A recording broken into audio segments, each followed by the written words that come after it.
The biggest lie ever told about success is that you need to be helpful to get ahead. Being helpful makes you useful, not valuable. And there's a massive difference between the two. Useful people get used, valuable people get paid. Useful people work overtime, valuable people work by appointment. Useful people answer every call, valuable people make others wait for their attention. If you're always the person everyone can count on, you're probably the person no one truly respects. Your helpfulness is your handicap. There's a small restaurant in Milan that has something most businesses would kill for. Not fancy decorations, not celebrity endorsements, not even the best food in the city. What they have is a 3-month waiting list. 3 months. People plan their anniversaries around getting a table there. They call it Osteria del Borgo. And it seats exactly 24 people. Every single night, without fail. There are disappointed faces pressed against the windows, watching those lucky 24 enjoy their meals. Right next door sits another restaurant. Beautiful interior, excellent chef, reasonable prices.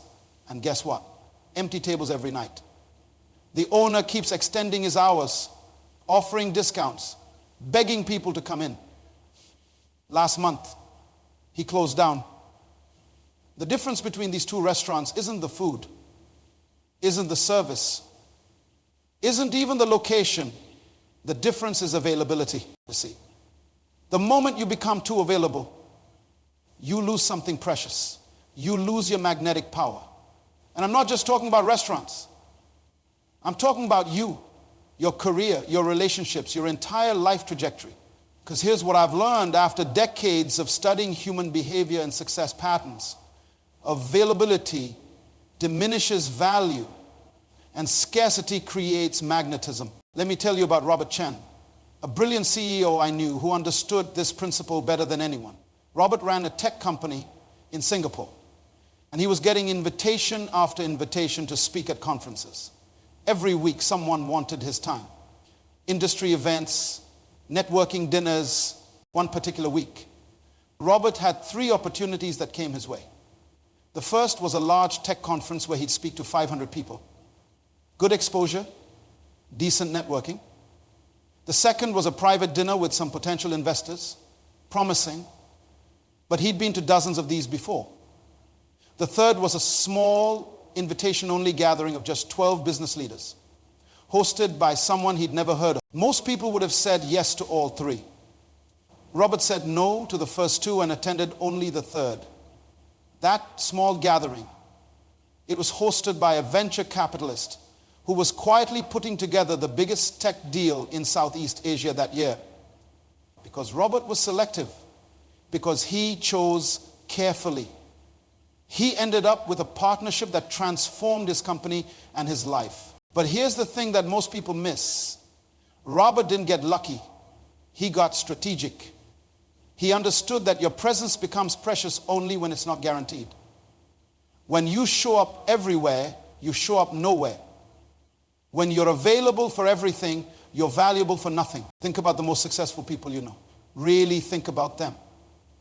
Are they the ones answering every phone call immediately? Are they the ones saying yes to every meeting request? Are they the ones who drop everything the moment someone asks for their time? Of course not. They're the ones who make you wait. They're the ones whose calendars you have to work around. They're the ones who, when they finally give you their attention, make you feel like you've received something special. This isn't about being difficult or playing games. This is about understanding a fundamental truth about human nature. We value what we have to work for, and we take for granted what comes too easily. I watch people destroy their own value every single day. The talented employee who stays late every night, who answers emails at midnight, who never says no to additional work. They think they're being dedicated. What they're actually doing is training everyone around them that their time has no boundaries, no premium, no special worth. The entrepreneur who meets with every potential client who calls, who adjusts his schedule for everyone else's convenience, who's always available for just a quick coffee, he wonders why people don't take his services seriously, why they negotiate his prices down, why they treat him like he's desperate for their business. It's because his behavior is telling them exactly that. The parent who drops everything every time their adult children call with a problem. Who cancels their own plans to solve everyone else's emergencies. Who never lets their family experience the consequence of poor planning. They think they're being loving. What they're creating is a family that doesn't respect their time because they've taught them it has no value. Your availability is your autobiography. It tells the story of how you see yourself and how you want others to see you. When you're always available, the story you're telling is that nothing in your life is more important than other people's immediate needs. When you're selectively available, the story you're telling is that your time, your energy, your presence is valuable and should be treated as such. But here's where people get confused. They think being less available means being less helpful or less caring. That's not what this is about. This is about being strategic with your accessibility so that when you do show up, when you do give your time, when you do offer your help, it means something. The most magnetic people in the world understand this instinctively. They don't chase opportunities. Opportunities chase them. They don't beg for attention. Attention gravitates toward them naturally. They don't make themselves small to fit into everyone else's schedule. They make others adjust to theirs. This is the first law of personal magnetism. Scarcity creates value, and value creates attraction. The restaurant with the waiting list doesn't need to advertise. The consultant who books 3 months in advance doesn't need to compete on price. The leader who carefully chooses which meetings to attend doesn't need to fight for respect. Your time is the only non-renewable resource you have. Once it's gone forever. And yet, most people treat it like it's unlimited, like it has no cost, like giving it away freely makes them more valuable. The opposite is true. The moment you start protecting your time like the precious resource it is, the moment you start being selective about how and when you're available, everything changes. Now, let me tell you about Isabella Torres, one of the most talented architects I've ever encountered. Isabella graduated at the top of her class from one of the most prestigious architecture programs in the world. Her portfolio was stunning. Her designs were innovative. Her passion was infectious.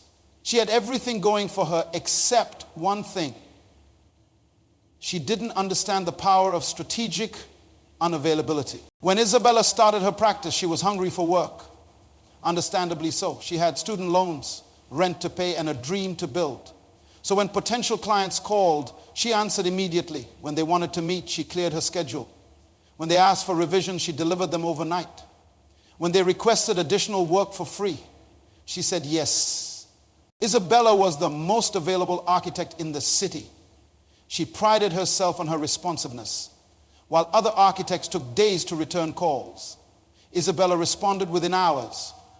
While others scheduled initial consultations weeks out, Isabella could meet the same day. While others charged for every revision, Isabella threw them in for free to show her dedication. And you know what happened? Isabella's business struggled for 3 years. Not because she wasn't talented, not because she didn't work hard, but because her desperate availability was destroying her perceived value. Clients began to see her as the discount option, the architect you call when you can't afford the prestigious firms. They negotiated her prices down because her immediate availability suggested she needed their business more than they needed her services.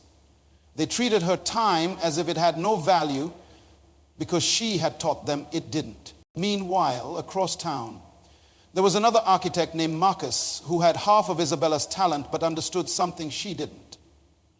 Marcus was booked solid for 6 months in advance. His consultation fee was higher than what Isabella charged for entire preliminary designs. Clients fought to get on his waiting list. The difference wasn't skill. The difference wasn't connections. The difference was that Marcus treated his time as precious. And therefore, so did everyone else. When someone called Marcus, they didn't reach him directly. They reached his assistant. who would check his availability and get back to them within 48 hours. When clients wanted to meet, they had to work around his schedule, not the other way around. When they requested changes, they waited for his timeline, not theirs. Marcus understood what Isabella had to learn the hard way. Desperation repels opportunity, while selective availability attracts it. After 3 years of struggling, Isabella finally realized what was happening. A potential client actually told her during a meeting, "We're looking for someone more established. You seem to have a lot of time on your hands." That comment hit her like a lightning bolt. Her availability was being interpreted as desperation. And desperation was being equated with inexperience and low quality. That day, Isabella completely restructured how she operated. She stopped answering her phone during work hours and designated specific times for returning calls. She started booking consultations 2 weeks out instead of same day. She implemented a consultation fee and stopped doing free revisions.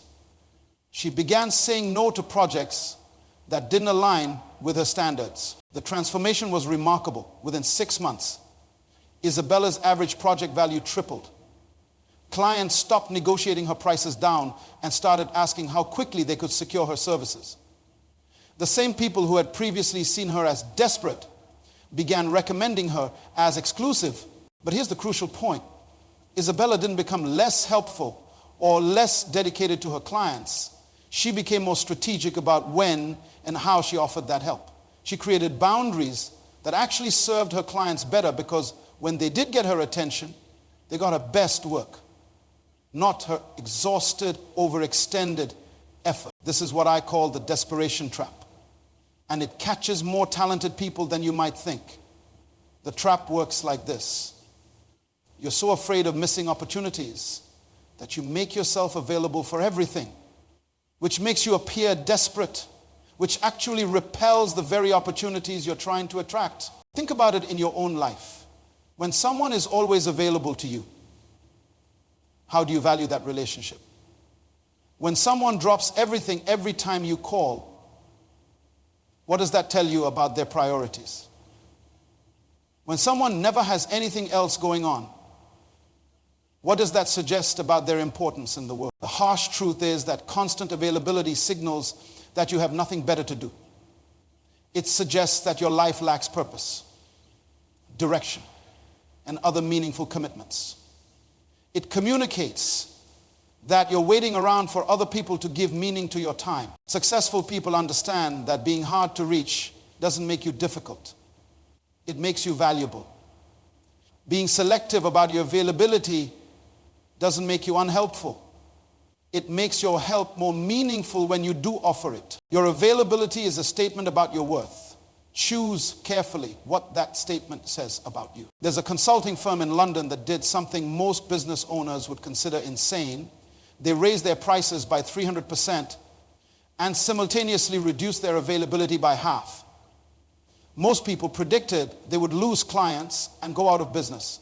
Instead, they tripled their revenue within 18 months. Old Strategic Minds was run by a man named David Harrison, who understood something that most business owners miss entirely. David realized that his biggest problem wasn't finding clients. It was attracting the right clients.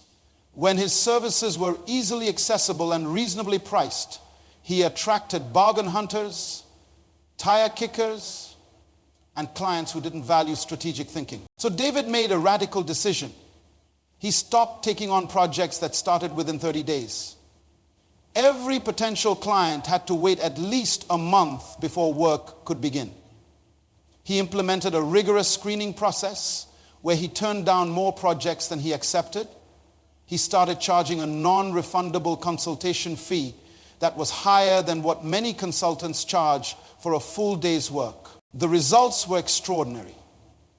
The clients who were willing to wait, who could pass the screening process, who paid the consultation fee without hesitation, were exactly the clients David wanted to work with. They were serious about results, They valued expertise, and they didn't waste time with endless revisions and micromanagement. But here's what's really interesting about David's approach. He didn't just become less available randomly. He became strategically scarce. Every limitation he put in place served a purpose. The waiting period gave him time to do proper research before each project. The screening process ensured he only worked on challenges that matched his expertise. The consultation fee eliminated people who weren't serious about investing in solutions. This is selective engagement at its finest. It's not about being difficult for the sake of being difficult. It's about creating systems that naturally filter for quality while positioning yourself as the premium choice in your field. Look at how Apple operates their retail stores. You can't just walk in and buy the newest iPhone on launch day. You have to make an appointment, often weeks in advance. You have to wait in line. You have to prove you're serious about the purchase. Does this hurt Apple sales? Of course not. It creates an event, a sense of exclusivity, a feeling that you're getting something special that not everyone can have. The same principle applies to your personal and professional life. When you make your time freely available to everyone, you're essentially running a discount store. When you require people to plan ahead, to make appointments, to respect your schedule, you're operating a boutique. Think about the professionals in your life who command the highest respect. Your doctor doesn't answer your call at midnight unless it's an emergency. Your lawyer doesn't drop everything to handle your non-urgent legal questions. Your accountant isn't available for random tax advice during busy season. Their boundaries don't make them less professional, they make them more valuable. The mistake most people make is thinking that being helpful means being constantly available. That's not helpful, that's enabling. When you're always available to solve other people's problems, you're actually preventing them from developing their own problem-solving skills. When you always have time for everyone else's priorities, you're teaching them that your priorities don't matter. Selective engagement means you choose when, where, and how you give your time and energy. It means you have criteria for what deserves your immediate attention versus what can wait. It means you've thought carefully about what you're trying to accomplish and you protect the time needed to accomplish it. Your time isn't just a resource, it's a currency. And like any currency, its value is determined by how carefully you spend it. When you give it away freely to anyone who asks, you're creating inflation. Your time becomes worth less because there's too much of it available. When you're selective about how you spend it, you create scarcity, and scarcity always increases value. The most successful people I know aren't necessarily the smartest or the most talented. They're the ones who understand that their availability is their competitive advantage. They know that in a world where everyone is accessible 24 hours a day, the person who sets boundaries and maintains standards becomes extraordinary by comparison. Warren Buffett, one of the wealthiest men in the world, does something that most business leaders would never dare to do. He doesn't carry a smartphone. He doesn't check emails constantly. He doesn't attend every conference or meeting he's invited to. In fact, Buffett is famously selective about how he spends his time. And this selective availability has made him one of the most sought after voices in business. When Buffett speaks, the world listens, not because he talks constantly, but because he speaks so rarely. When he agrees to an interview, financial markets pay attention. When he releases his annual letter to shareholders, investors analyze every word. His scarcity creates anticipation, and anticipation creates value. But let me tell you about someone who understood this principle in a completely different field. There was a jazz musician named Elena Rodriguez who played in small clubs around New York City for years. Elena was incredibly talented, but she was also incredibly available. She played 6 nights a week, sometimes 7. She took every gig that was offered, performed at every venue that would book her, and said yes to every opportunity that came her way. Despite her talent and her constant performing, Elena remained unknown outside of her small circle of regular listeners. She couldn't understand why other musicians with less skill were getting record deals and major venue bookings while she remained stuck in small clubs. Then Elena met an old musician named Charlie who had been in the business for 40 years. Charlie told her something that changed her entire approach. Elena, you're not rare enough. You're everywhere, so you're nowhere special. Charlie explained that the most legendary performers in history weren't the ones who played the most shows. They were the ones who played the right shows. They were the ones who created anticipation by making their performances events, not routine occurrences. So Elena made a radical decision. She cut her performances from 6 nights a week to 2. Instead of playing at every club that would book her, she chose only the venues that aligned with her artistic vision. Instead of saying yes to every opportunity, she started saying no to opportunities that didn't advance her career strategically. The transformation was remarkable. Within months, Elena's 2 weekly performances were selling out. Club owners who had previously taken her for granted began competing for her limited availability. Music industry professionals who had never noticed her when she was everywhere started paying attention now that she was selective about where she appeared. Elena had discovered the phantom success principle. Sometimes the absence of something creates more impact than its presence. Sometimes what you don't do is more powerful than what you do. Sometimes the performances you don't give make the ones you do give more valuable. This principle applies far beyond entertainment and business. Think about the relationships in your life. The friend who's always available loses some of their specialness compared to the friend whose time feels precious because it's limited. The family member who drops everything every time you call becomes less appreciated than the one whose attention feels like a gift when you receive it. Strategic absence doesn't mean being unavailable when people truly need you. It means being intentional about when you're available so that your presence carries weight. It means understanding that your attention is a gift, not an obligation. It means recognizing that people value what they have to earn more than what they get for free. The most magnetic people understand that their power lies not just in what they give, but in what they withhold. They know that scarcity creates desire, and desire creates influence. They understand that in a world of constant noise, the person who speaks selectively is the one who gets heard. Let me share with you the complete story of a woman who transformed her entire life by mastering this single principle. Her name was Victoria Martinez. And 3 years ago, she was drowning in her own availability. Victoria was a marketing executive at a mid-sized company in Chicago. She was talented, hardworking, and completely overwhelmed. Her phone buzzed constantly with requests from colleagues, clients, and her boss. Her calendar looked like a game of Tetris with no empty spaces. She worked late every night, answered emails during family dinners, and took calls on weekends. Victoria thought she was being dedicated. What she was actually doing was destroying her own value and her personal life. The breaking point came on a Tuesday evening. Victoria was at her daughter's piano recital, and her phone started ringing. It was a boss with what he called an urgent request that could have easily waited until morning. Victoria stepped out of the recital hall to take the call, missing her daughter's performance for the 3rd time that month. When she returned to her seat, her daughter was finishing, and the disappointment in her child's eyes was unmistakable. That night, Victoria made a decision that would change everything.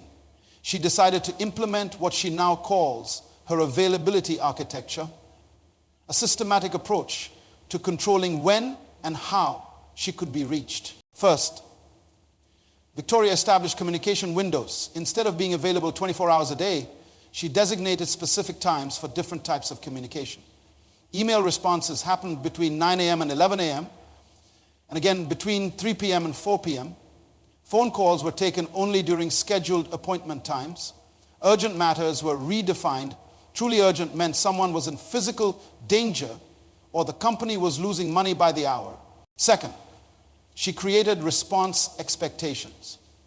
Victoria stopped answering emails immediately and started responding within 24 hours. for internal communications and 48 hours for external ones. She communicated these expectations clearly to everyone she worked with. Initially, some people were frustrated, but something interesting happened. People started thinking more carefully before contacting her. The quality of communications improved because people knew they couldn't just fire off random thoughts and get instant responses. Third, Victoria implemented meeting boundaries. She blocked out what she called deep work time. From 11 a.m. to 2 p.m. every day, 3 hours where she was completely unavailable for meetings, calls, or interruptions. This time was sacred, reserved for her most important projects. She also started saying no to meetings where her presence wasn't essential, and she began asking for agendas in advance, declining meetings that didn't have clear objectives. The transformation didn't happen overnight, but it was dramatic. Within 2 months, Victoria's stress levels decreased significantly. Her work quality improved because she had uninterrupted time to focus on important projects. Her family relationships strengthened because she was fully present during personal time, most surprisingly. Her professional reputation grew stronger, not weaker. A boss who initially resisted the new boundaries began to see Victoria as more strategic and executive level.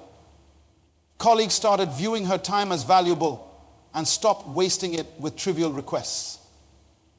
Clients began to respect her expertise more because her limited availability suggested she was in high demand. But the real test came 6 months later when Victoria was offered a promotion to Vice President of Marketing at a competing company. The offer came not despite her new boundaries, but because of them. The hiring manager specifically mentioned that Victoria's reputation for strategic thinking and focused execution had made her their top choice. Victoria accepted the position, and here's what's remarkable. She negotiated not just for more money, but for more control over her time. She structured her new role so that she could maintain her availability architecture. She hired an assistant whose primary job was protecting her calendar. She established even stricter communication protocols. She created what she calls VIP access. Only certain people could reach her immediately, and that list was very short. Today, Victoria earns twice what she made 3 years ago, works fewer hours, and has a stronger relationship with her family. She's become the go-to person for strategic marketing decisions in her industry.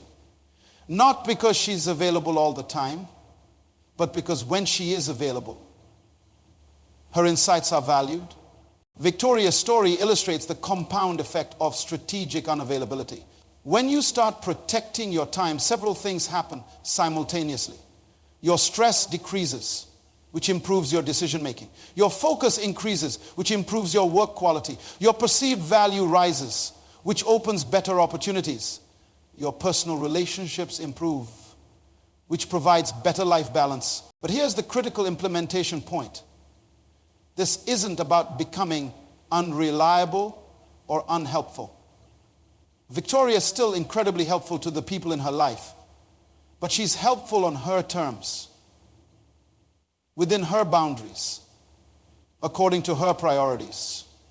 She's not less caring, she's more strategic about how she expresses that care. The framework Victoria used can work for anyone. Start by auditing how you currently spend your time and identifying where you're giving it away too freely. Create communication windows that work for your life and profession. Establish response expectations and communicate them clearly. Protect time for your most important work and relationships. Learn to say no without guilt or extensive explanations. Your availability is your most valuable currency.